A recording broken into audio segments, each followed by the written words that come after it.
vamos a hablar uno de los tipos de milagros que hemos encontrado en la Biblia que a mí me fascinan, me encantan. Yo digo, sí, amén. Y es la creación como un milagro.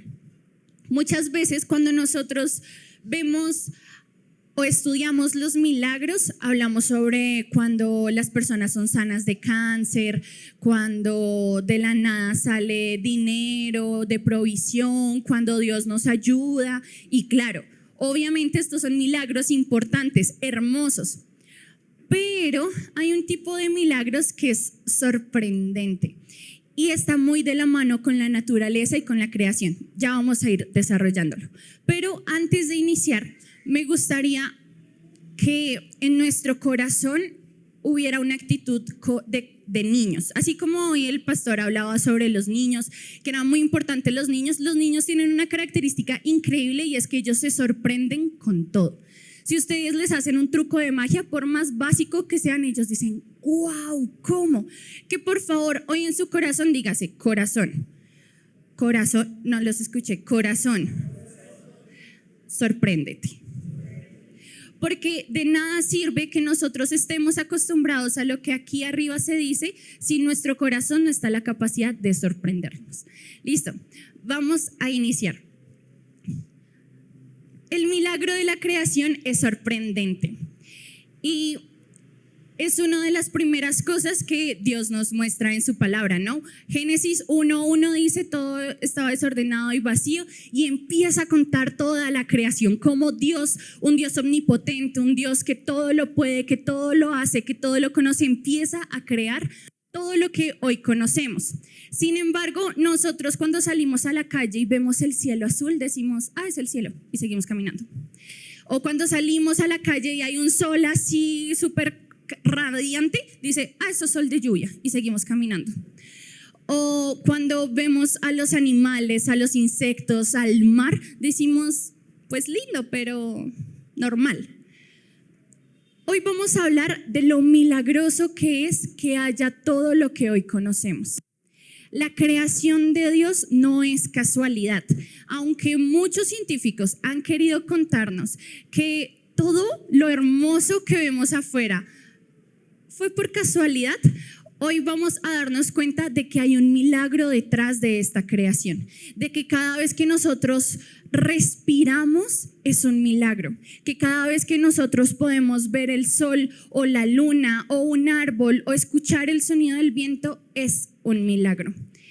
¿Y por qué iniciábamos diciendo corazón, sorpréndete? Porque es un milagro que nosotros vemos todos los días, pero que cometemos el error de acostumbrarnos. De hecho, aquí también se ha hablado de que uno de los enemigos del reino es el acostumbramiento a Dios. Hoy no queremos eso, hoy queremos sorprendernos con el milagro. La creación es un milagro. Aunque estemos acostumbrados al cielo azul, al color de las flores, es un milagro. Y he decidido dividir esta conversación en 3 puntos fundamentales, 3 puntos hermosos, 3 puntos que si usted decide anidar en su corazón, lo van a hacer enamorarse de Dios día tras día. E iniciamos con el primero. La creación nos grita un inédito creador. No es posible, iglesia, no es posible que todo lo que hay en la creación haya sido por casualidad. Y solo quiero darle uno de los pocos ejemplos, quiero darle pocos de los muchos ejemplos que hay de cómo la creación es tan perfecta que es milagrosa. Muchas veces nosotros decimos, oiga, qué increíble que esto tiene que ser justo como tiene que ser para que funcione. Bueno, pues no es casualidad, es el milagro de la creación. Por ejemplo, todos conocemos el sistema solar, ¿cierto? Que los planetas giran alrededor del Sol. Imagínese que la Tierra está justo a la distancia necesaria del Sol para que ni nos quememos ni nos congelemos. Si estuviera un poquitico más cerca al Sol, toda la vegetación ardería y se acabaría la vida. Y si estuviéramos un poquito más lejos del Sol, el agua se congelaría y también la vegetación, y tampoco habría vida. En la ciencia eso se llama zona habitable. Estamos justo a centímetros perfectos a distancia del Sol. Eso no es casualidad. La cantidad de oxígeno en el aire es de un 21%. El justo oxígeno para que todas las cosas respiren como tiene que ser. Si hubiera tan solo, acá lo tengo anotado, 2% más de oxígeno, el mundo ardería en llamas. Habrían incendios espontáneos. Habría explosiones espontáneas por la cantidad de oxígeno en el aire. Y si hubiera 2% menos de oxígeno, muchos animales morirían, incluidos nosotros. No es posible que ese número tan perfecto, con comas y todo, sea casualidad. ¿Cuánto brilla el sol? ¿Ustedes se han puesto a pensar cuánto brilla el sol? La radiación solar es justa para que haya vida, haya fotosíntesis, haya calor y se regule la temperatura, pero no tan radiante ni que viaje a tanta velocidad como para que lo queme todo a su paso. Justo, casi que con pinzas puesta. Se emocionó por el sol. La Tierra, el planeta, está inclinado un poquito, a eso se le llama una inclinación en su eje, el planeta Tierra como tal, todo el planeta, y va girando, rotación y traslación, eso no lo enseñaron, ¿cierto? Va girando para que exista el día y el año, ¿no?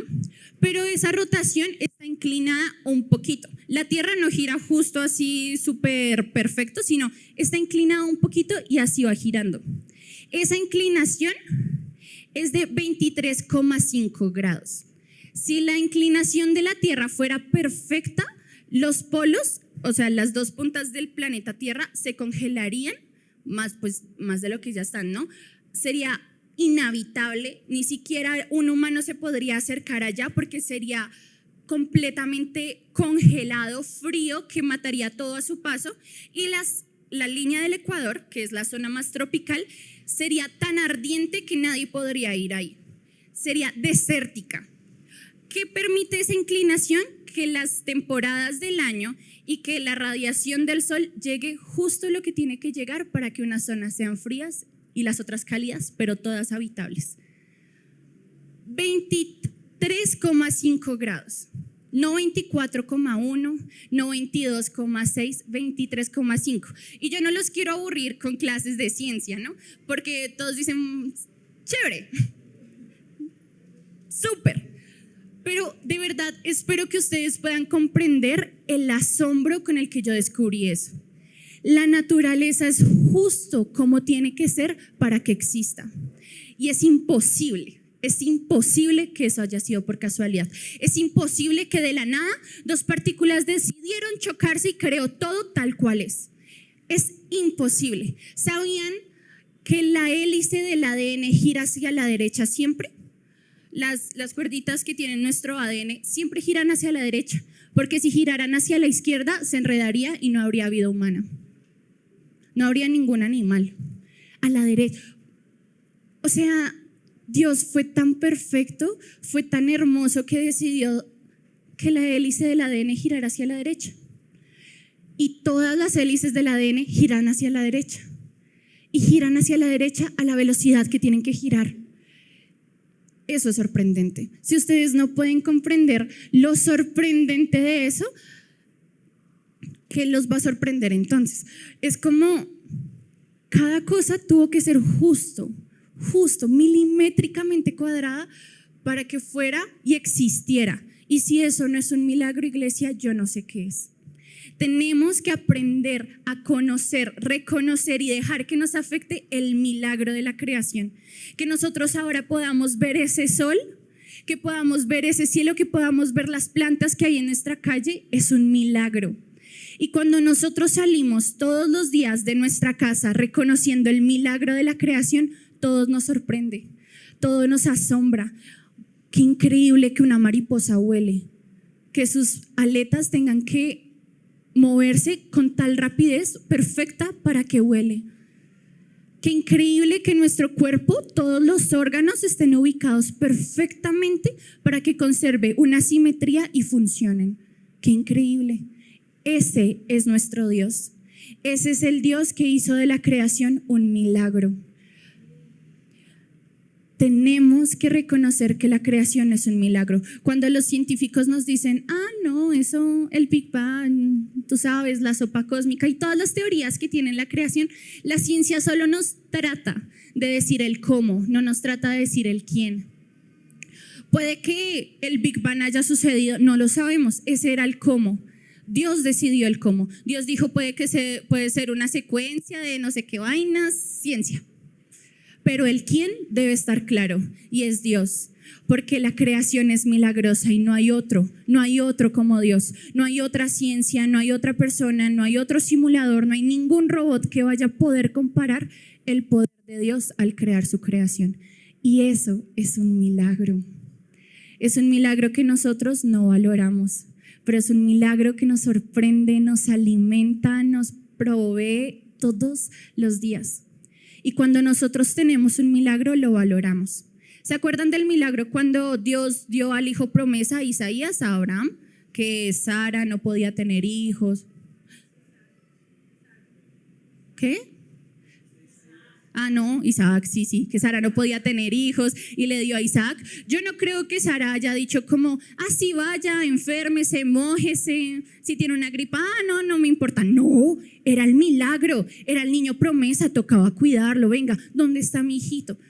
Cuando nosotros entendemos que la creación también es un milagro, que Dios nos dio ese milagro a nosotros, nosotros cuidamos a nuestro milagro. ¿Cómo es posible que haya gente que bote basura en las calles? ¿Cómo es posible que haya gente que deja la regadera abierta mientras se calienta el agua? O que se lava los dientes mientras el agua sigue corriendo. ¿Cómo es posible que nosotros dejemos las luces prendidas de la casa y no nos importe? ¿Cómo es posible? ¿Cómo es posible que veamos el calentamiento global y pensemos, eso a mí qué? ¿Cómo es posible? Tenemos que cuidar nuestro milagro. Y esto no se trata de una charla para proteger el medio ambiente. Se trata de entender que la creación es un milagro. Y aquí viene una parte que me encanta, y es: enamórate del Creador a través de su creación.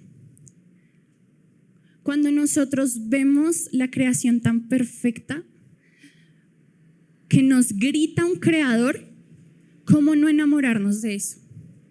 ¿Cómo no sorprendernos del Dios al que tenemos? ¿Se han puesto a pensar que la creación tiene un creador y que ese creador es hermoso? Si eso no te enamora, yo no sé. De verdad, iglesia, discúlpeme si sueno muy poética, si sueno muy enamorada, pero es que de verdad esto es sorprendente. Es sorprendente. Los invito, de verdad los invito a enamorarse de la creación a enamorarse del creador a través de su creación. Y para esto, yo no sé si eso es internacional, si es conocido, pero yo lo hago y mi grupo de amigos lo hacen, y es tener un código con Dios. Si me ayudas, Erika. Les voy a dejar una tarea, porque todo el día de hoy hemos hablado sobre llevar a la acción lo que se predica acá. Si queremos enamorarnos del Creador a través de su creación, tengamos un código con Dios. ¿Cómo así, María Paula, un código con Dios? ¿Qué cosa en la creación te recuerda al Creador? Ustedes esta semana, cuando vayan caminando, deténganse a ver a su alrededor, de ver el cielo, de ver los árboles, de ver los animales. ¿Qué cosa única para cada uno de nosotros nos recuerda al Creador? En mi persona, el cielo me recuerda a Dios. El cielo en todos sus matices, gris, nublado, soleado, en el amanecer, en el atardecer, de noche, de día, me recuerda a Dios. Yo digo, así de grande es Dios, así infinito. Pero digamos, para Joyce es el viento que hace mover los árboles. Para eso es Dios. Para Pipe eran como los pájaros, algo así. Para mi mamá son las mariposas. Cuando una mariposa se le pega y ella va caminando, ella dice, ahí está Dios conmigo. Y esas cosas son pequeñitas, pero imagínense lo sorprendente que va a ser que ustedes vayan caminando y digan, una mariposa me está persiguiendo, Dios está conmigo. Si eso no te enamora, si eso no te da nuevas fuerzas, yo no sé yo no sé qué lo va a hacer. Que su código con Dios sea la lluvia y ustedes justo están así, Señor, una señal para saber si este es el idóneo, y empieza a llover o algo así. Puede que sean cosas, bueno, llovió, ¿qué señal va a ser eso? Pero es que es tu código con Dios, es tu historia personal con Dios. Yo no tengo el mismo código que mi mamá, Joyce no tiene el mismo código mío, es construir una historia con Dios. Nuestro primer punto, la creación grita un inédito creador y nos enamoramos a través de su creación. Claro, tarea, crear un código con Dios, mi historia personal. Segundo punto, el creador tiene autoridad sobre su creación. Y aquí es cuando la serie Evidencias del Reino cobra una relevancia impresionante, de verdad. Es sorprendente ver en la Biblia y en nuestra vida diaria cómo el creador tiene autoridad sobre su creación. Es como si ustedes crearan un robot. Pues ¿quién mejor que ustedes conoce al robot, no? ¿Y qué autoridad hay por encima del creador del robot? Dios tiene una autoridad tan sorprendente sobre la creación, que nos evidencia día tras día que Él es el rey de todo. Cuando entendemos que el creador tiene autoridad sobre su creación, nos damos cuenta que las leyes de Newton no alcanzan con el creador. Nos damos cuenta que el agua moje no alcanza con el creador. Las leyes de la física quedan insignificantes cuando entendemos la autoridad que el creador tiene con respecto a su creación. Pongamos un ejemplo. En la Biblia hay más de 30 ejemplos de cómo Dios usó a la naturaleza de formas sorprendentes. Milagros. De esos milagros que nosotros soñamos. De esos milagros que nosotros decimos, ¿qué? Voy a leerles algunos. En el Antiguo Testamento, el diluvio universal, el arco iris como señal del pacto, la destrucción de Sodoma y Gomorra, la esposa de Lot se convierte en piedra, en estatua de sal, las plagas de Egipto, que son 9, son un montón, así que sume. La apertura del Mar Rojo, un mar se abrió en 2. Las aguas de Mara purificadas, maná del cielo cayó, o sea, pan, trocitos de pan salió del cielo. El agua de la roca en Horeb, así se pronuncia. El monte Sinaí humeante y temblando. La tierra se abre y traga a Coré y su gente. Serpientes ardientes y la serpiente de bronce que sana a todo Israel. El río Jordán se detiene al cruzar Israel. Como el Mar Rojo, así también el río Jordán. El sol y la luna se detienen, se paró el tiempo. El sol se adelanta, no solo devolvió el tiempo, adelanta el tiempo. La lluvia que termina la sequía en tiempos de Elías y fuego que llueve del cielo. ¿Eso qué ley de la física cabe? O sea, ¿qué ley de la física cabe todas estas cosas? Y cuando nosotros abrimos la Biblia y leemos estas cosas, no podemos pensar que es ficción. Esto no es un libro de Mario Mendoza, esto no son los Juegos del Hambre, esto no es Harry Potter, esto pasó. No podemos, cuando nosotros abrimos nuestra Biblia, decir, y Moisés abrió el Mar Rojo y todo Israel pasó por él, y cuando pasaron, volvió a cerrarse y tumbó todos los carros del fuego. ¡Ah, qué chévere! ¡Qué bonito! Siguiente. Un mar se abrió en 2. Ustedes saben, o sea, es que es imposible que un mar se abra en 2. Qué sorprendente. El creador tiene autoridad sobre su creación. Si la iglesia lo necesita, si uno de sus pequeños lo necesita, yo abro el mar en 2. Así piensa Dios. Porque como nos han estado diciendo toda esta serie, para lo que nosotros es sobrenatural, para Dios es su diario vivir. A Dios no le queda pequeño nada, iglesia. Y si eso no nos emociona, si eso no nos hace saltar de alegría, si eso no nos enamora más del Creador, ¿qué está pasando? ¿qué está pasando? Esto debería ser sorprendente. Y ahora no solo se quedó en el Antiguo Testamento, ¿no? Porque decimos, ¿dónde está el Dios del Antiguo Testamento? En el Nuevo, Jesús calma una tormenta. Jesús camina sobre el mar. La multiplicación de los panes y los peces. La higuera se seca. Una pesca milagrosa como nunca antes que tuvieron que llamar a muchas barcas más. El agua se convierte en vino. Una moneda en la boca de un pez. Se oscurece el cielo por la crucifixión. El velo del templo se rasga y hay un terremoto cuando Jesús muere. La resurrección de Jesús. La ascensión de Jesús. El viento y fuego en Pentecostés. Y eso no se queda ahí. Hemos visto cómo hay fotos y videos, búsquenlo, de iglesias en que cae escarcha, de que las frutas ante un avivar espiritual crecen de maneras sorprendentes. Eso no se reduce solo a la Biblia. Nosotros podemos ser podemos ser testigos, ya no solo espectadores, podemos ser testigos, podemos participar en moveres impresionantes. Solo es anhelarlo. El Señor dice, busquen y hallarán, pidan y se os dará. Eso hablaba de su Espíritu. Si pedimos al Espíritu Santo, esto no es nada. En Pentecostés, en Hechos, nos narran cómo Felipe fue transportado. O sea, visión, Iron Man, los portales de Doctor Strange se quedaron en pañales. Dios teletransportó a una persona. O sea, no sabemos cómo, no sabemos por qué lo hizo. Eso es sorprendente.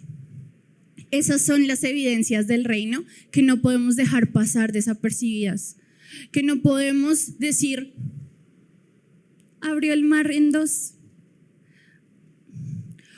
No podemos. Tenemos que reconocer la magnitud de eso, de que cada palabra aquí escrita sucedió al pie de la letra, a menos de que la Biblia nos diga que es figurativo. La palabra es lo que significa y significa lo que es, bueno, algo así. Eso es sorprendente, que hayan más de 30 milagros en la Biblia en donde rompió las leyes de la física. ¿Por qué? Porque el Creador tiene autoridad sobre su creación. El Creador tiene autoridad sobre su creación. Y esto nos lleva a nuestro tercer y último punto. No tenemos a un Dios pequeño. Esa es la gran conclusión de hoy. No tenemos a un Dios pequeño. Y mi corazón ardía y se emocionaba cuando hoy, hace minutos, cantábamos cuán grande es Dios. Cántale que Él es grande. Eso no es coincidencia. No es coincidencia que hoy nos hayan estado ministrando el corazón acerca de cuán grande Dios es y que hoy la conclusión sea: no tenemos un Dios pequeño, tenemos a un Dios gigante, absurdo, exorbitante. Hay un pasaje que me gusta mucho, o sea, me enamora de verdad, y está en Salmos 139, desde el 7 hasta el 9, 10. De hecho, todo ese capítulo, el Salmo 139. Si usted está deprimido, le tengo la solución. Le doy la sesión de psicología gratis. Lea Salmo 139. Pero me quiero centrar en tres versículos, 7, 8 y 9, en palabra de Dios para todos, reconociendo que no tenemos a un Dios pequeño. Y dice: tu espíritu me acompaña a todas partes. No puedo escapar de tu presencia. Si subiera al cielo, allí estarías. Y si bajara a las profundidades de la tierra, allí estarías. Si fueras al oriente donde sale el sol, allí estarías. O al occidente, al final de los mares, allí estarías. No es un Dios pequeño nuestro Dios. Si subiéramos a lo más alto del cielo, más que el Apolo 11, más que todos los experimentos de la NASA, allí también estaría Dios. Si bajáramos a las profundidades del mar, que ni siquiera el hombre ha pisado, allí estaría Dios. Si fuéramos al oriente, en donde nace el sol, allí estaría Dios. O al occidente, donde se oculta, allí estaría Dios. Nosotros cuando leemos eso decimos, qué poético, qué bonito, suena para una canción. Pero eso se tiene que volver convicción. Yo no tengo un Dios pequeño. Que el huevo esté a 1000, bueno, ya no está a 1000, está como a 600, pero que el huevo esté a 1000, no me importa, no tengo un Dios pequeño. Que me hayan diagnosticado cáncer, no me importa, no tengo un Dios pequeño. Que empiece a llover y yo necesitaba salir, no importa, no tengo un Dios pequeño. Que mi hijo esté perdido en las drogas, no importa, no tengo a un Dios pequeño. Que Venezuela ahora esté en una dictadura, no importa, no tengo a un Dios pequeño. Que Israel ahora esté en una guerra, no importa, no tiene Israel un Dios pequeño. Esas son las evidencias del reino, esa es la emoción que trae los milagros, lo sorprendente de Dios, el reconocer que no tenemos un Dios pequeño. Y cuando eso se vuelve rema en nuestra vida, ¿para qué más? ¿Para qué llorar y decir, Señor? O sea, obviamente Dios valora nuestras oraciones, ¿no? Es importante que las hagamos.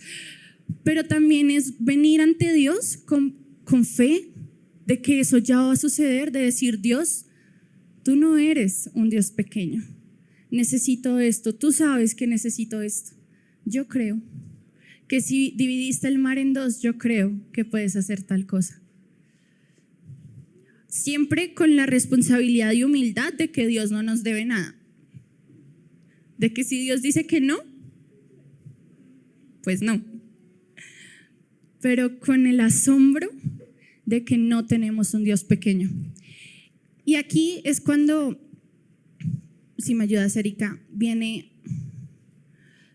nuestra convicción y nuestro fundamento en la palabra. Yo creo que todos hemos escuchado este pasaje, ¿no? Eso es súper popular. Yo creo que es uno de los primeros versículos que yo misma me aprendí. ¿De dónde vendrá mi socorro? Mi socorro viene de Jehová, quien hizo los cielos en la tierra. Me encanta cómo inicia este versículo que dice, alzaré mis ojos a los montes. Cuando David, o el autor de este salmo, necesitó ayuda, ¿a qué miró? A la creación. ¿Por qué? Porque la creación le recordaba que había un creador. Y viendo la creación, lo sorprendente de la creación, lo milagrosa de la creación, dijo, ¿dónde encontraré mi ayuda?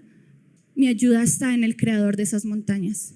Mi ayuda está en el creador de esos cielos. Mi ayuda está en el creador del agua.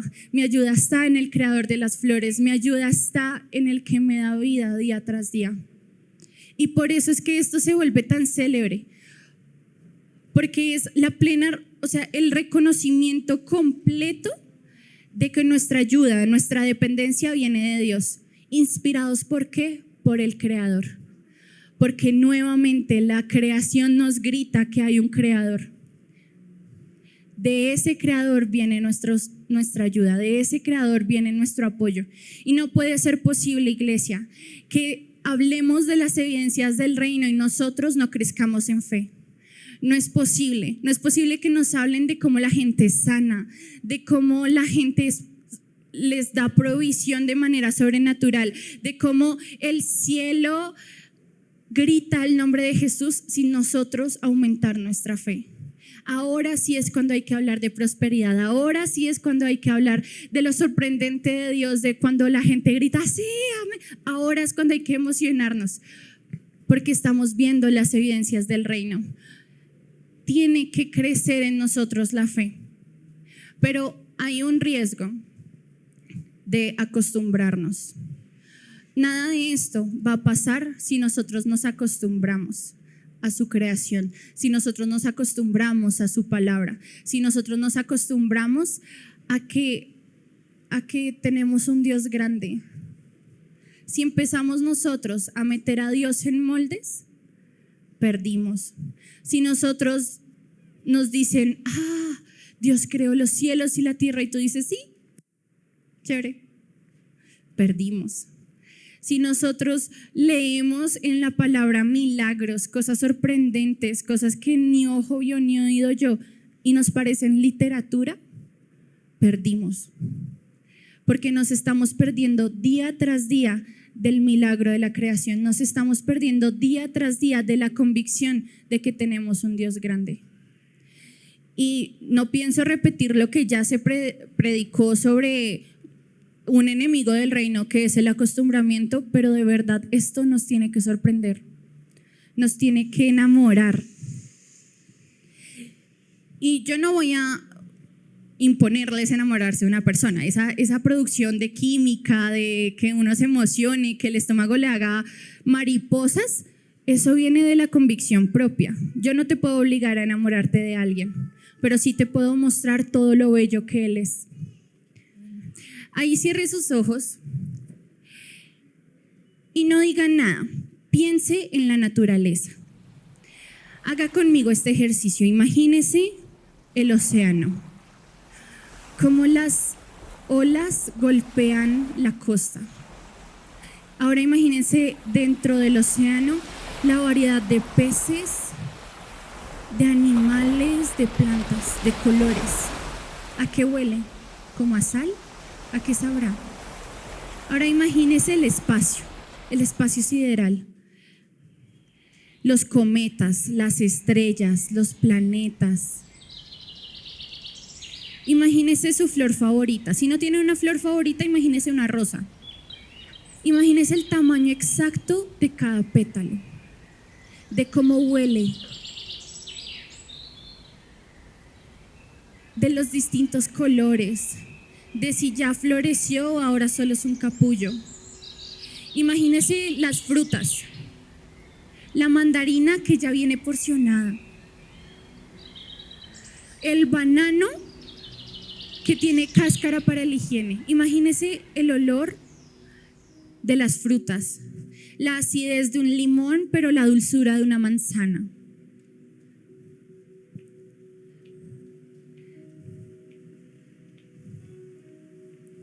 Recuerde el sonido del viento, cómo se siente el viento en la cara, cómo te mueve el pelo. Imagínese montañas verdes, altas, que parecen un tapete, que hasta donde va los ojos hay montañas. Imagínense la nieve. Yo no conozco la nieve, pero me la imagino. Imagínese ese blanco. Imagínese los animales, el rugido de un león, el cuello de una jirafa, la velocidad de un tigre, la ternura de un perro, la astucia de una serpiente. Esto no es clase de biología, es recordar nuestro milagro. Imagínese el sol, la luna,